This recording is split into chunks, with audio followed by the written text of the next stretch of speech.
I cut my bangs today and I also got glasses, so please ignore the fact that I look like that one girl from Yellowjackets, you know, the one that Christina Ricci plays. I swear I'm not as crazy as her. I forgot her name. I think it's like Mitzi? Misty. Yeah, I'm not like her, but I do look like her right now. Please ignore. Anyway, since the year is coming to a close, I've been doing a lot of reflecting lately, and I've thought a lot about the things that I've learned in the past year, and I thought that I should make a video and share those things. I don't know, I just love talking, so let's get into it. One of the biggest things that I learned this year is to take my ego out of the equation. Your ego fuels this need to be right all the time and to win. Your ego does not want to be bruised, even though sometimes it should be. Whether you like it or not, you are going to have experiences that humble you, and that's okay. Focus more on coming from a place of love and understanding and empathy rather from this egotistical place. Imagine you're having a disagreement with someone about something. Your ego is the voice in your head that's telling you, keep going, keep fighting until you are proven right. Keep fighting until you win. Whereas your heart, your soul, your being is that little voice that's like, you know what? I really care about this person.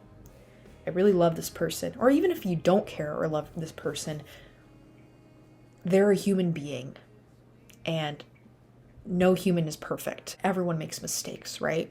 Coming from this place of, I want to listen to you and understand you and understand your perspective on this and have a productive conversation where I can share my perspective and we can work through this together. Sometimes it can be really, really hard to achieve that and really hard to disconnect from your ego, because no matter how mature you are, you're always going to have that voice that's begging to win inside. And a lot of people feel guilt for these egotistical thoughts that they have. It's normal, it's human, it's always going to be a part of you. It's just a matter of having the discipline and the self-control to kind of separate yourself from that and realize you are bigger than your ego. The love that you have in here overpowers this need to win. I've also learned how important it is to feel the full depth of your feelings. I found myself in a position, especially at the very beginning of this year, where I kind of felt like a robot. I felt inhuman in some ways. I felt like anytime I experienced some sort of challenge or difficulty in my life, I almost try to be overly spiritual, overly logical about things, and oh, well, you know what? Everything's going to be okay in the end, so there's no need to fuss about it now. I realized that having that mindset was not healthy. It seems like it is. It plays a trick on you, but in reality, it's kind of like this toxic positivity thing. You should not be so spiritual that you start to invalidate your own feelings. You still need to let yourself feel them, and that is the beauty of living. A lot of people, they shun their emotions. They don't want to feel them. They push them to the side. But it's so important to let yourself feel them, even if it's painful. At least it reminds you that you're human, that you're alive. Because I think back to the time where I would kind of push my feelings to the side and invalidate them. I felt like a robot. I felt like I was living life on autopilot. And that was the most miserable I've been in a long time. I was more miserable that way than I was in moments where I was genuinely upset and letting myself feel upset. Because you know what? At least I let myself feel that. At least I was aware that I had the capacity to feel such intense emotions like that. We need to remove the stigma around feeling your feelings. It's not embarrassing, it's not humiliating. It's human, it's beautiful. And being sensitive is freaking awesome. I'd rather be sensitive than a cold son of a bitch, okay? Excuse my language. I've also learned that connecting to your intuition is a skill. It takes time and practice. I got into spirituality when I was like 15, 16, I think. I don't know. I was having a lot of intense experiences at that age, and I turned towards tarot, actually. And I learned a lot through that. I would say that's when I had my first ever spiritual journey. And at the time I thought, whoa, now I have this perspective that other people my age don't have. this is awesome. This is going to help me forever. And I kind of saw it as this like one and done sort of deal. Like, oh, I cracked the freaking code of the universe. But I realized that although I carry a lot of the lessons that I learned during my first spiritual journey, I've also had to make some modifications along the way. I've had to learn different things, and I've been put in situations that I thought I was never going to be put into, because that's just how life goes. Life is unpredictable. You think, you crack the code of the universe, and then boom, something swoops in and changes everything. It changes the way you see the world, changes your perspective on things. So if you think you've reached a level of mastery when it comes to spirituality and connecting to your intuition, no, you haven't. There's always something to learn, and that's the beauty of it. I'm someone, I love learning, and so that's why spirituality is so important to me, because the universe is always confronting me with new situations, and I'm being tested on how I navigate them. After my first spiritual journey, I kind of put spirituality on the side because I was focused on school and friends and all these other things, and I kind of neglected my connection to myself. I stopped journaling, I stopped meditating, all that stuff. Yeah, I didn't do that for a while, and then this year I reconnected to all of it, and that's why I'm making these videos. Spirituality became such an important thing for me this year. I was going through some difficult times, and I found that reconnecting with it really helped me, and I kind of wish that I had been more consistent with it in the past couple of years. I wish I journaled more. I wish I meditated more. I wish I incorporated those things more into my routine instead of, journaling and meditating a lot and then not doing it for a whole year, you know what I mean? And so I've realized that these things require a lot of commitment and practice. And even outside of just spirituality, for anything in your life, there will never be this point of completion. You will always have something to learn.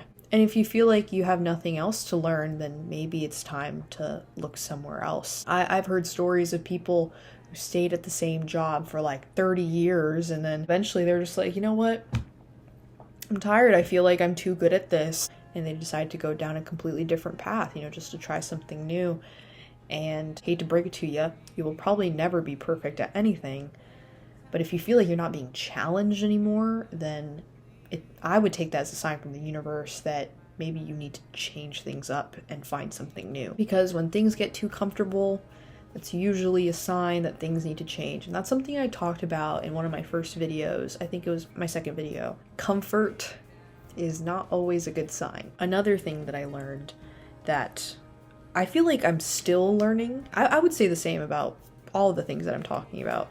I think these are things that I'm going to continue learning and continue expanding upon in the new year.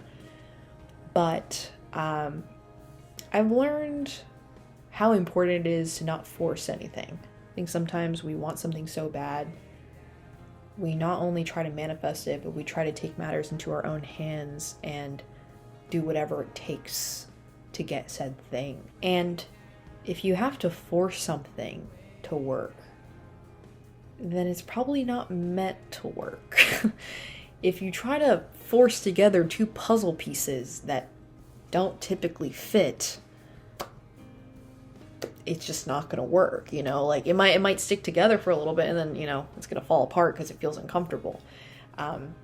That's how it is in real life as well. Let's say you really want this job, but for some reason things just keep getting in the way, and it's just making it really difficult for this job to kind of line up with you and your needs. But you do whatever it takes to try to make it work, and you start on your first day and you realize, oh, this actually isn't for me, and I feel really uncomfortable here, and I put in all this effort into trying to make something work that just wasn't meant to work. And that's why I always tell myself, to not force anything and to just kind of go with the flow of the universe, because there may be things that I want really bad right now, but I don't realize that maybe they're not meant for me, and maybe there's something else that is even more aligned with who I am that I don't even see yet. Like this year, I went through a whole journey looking for jobs, and I can think of like so many jobs that I applied for over the summer that I wanted so bad that I didn't end up getting. And I think to now where, I'm working somewhere that I'm really happy and I really like, if I hadn't been rejected previously, I wouldn't have found this position that I'm currently at, which is so, so cool to think about. Obviously, rejection is crappy in the moment, but you just have to trust the universe and trust that everything's going to work out, because when you try to take matters into your own hands, you are basically telling the universe, I don't trust you. I don't trust that you're going to bring about the things that are meant for me. And so I'm going to take responsibility for that, when that is not your job.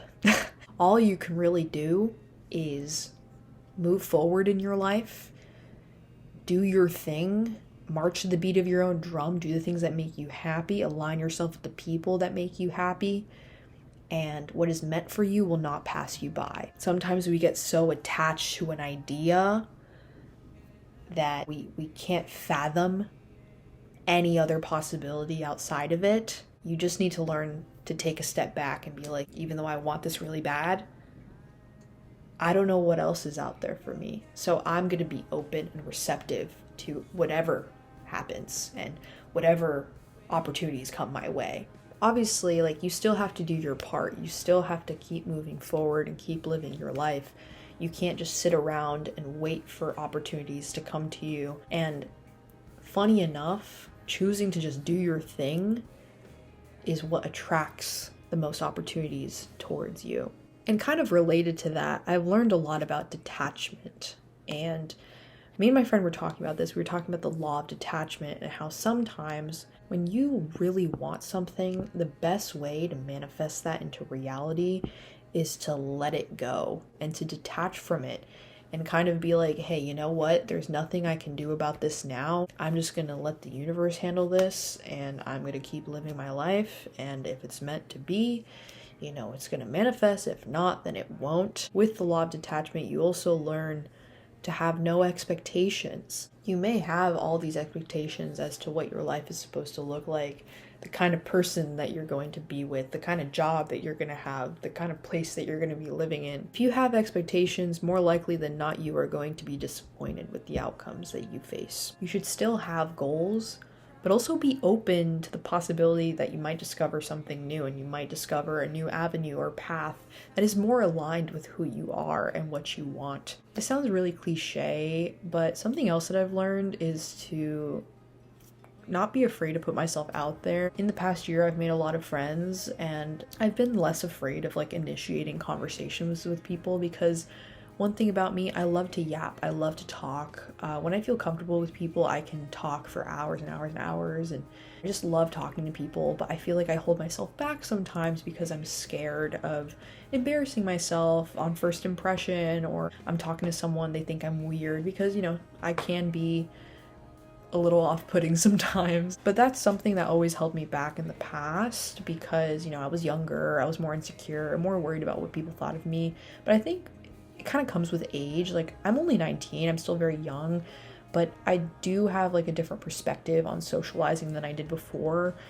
When you're in high school, it's so much easier to fall into these cliques and stuff and these groups, and people are more tight-knit with their people. But as you get older, I feel like people just care less and just want to talk to people. That's really what it is. And I remember when I first started college, I put a lot of pressure on myself to make a lot of college friends, because college is the time to meet new people, and I got really insecure because I felt like I wasn't meeting as many people as I hoped I would. But yeah, I put a lot of pressure on myself to make college friends.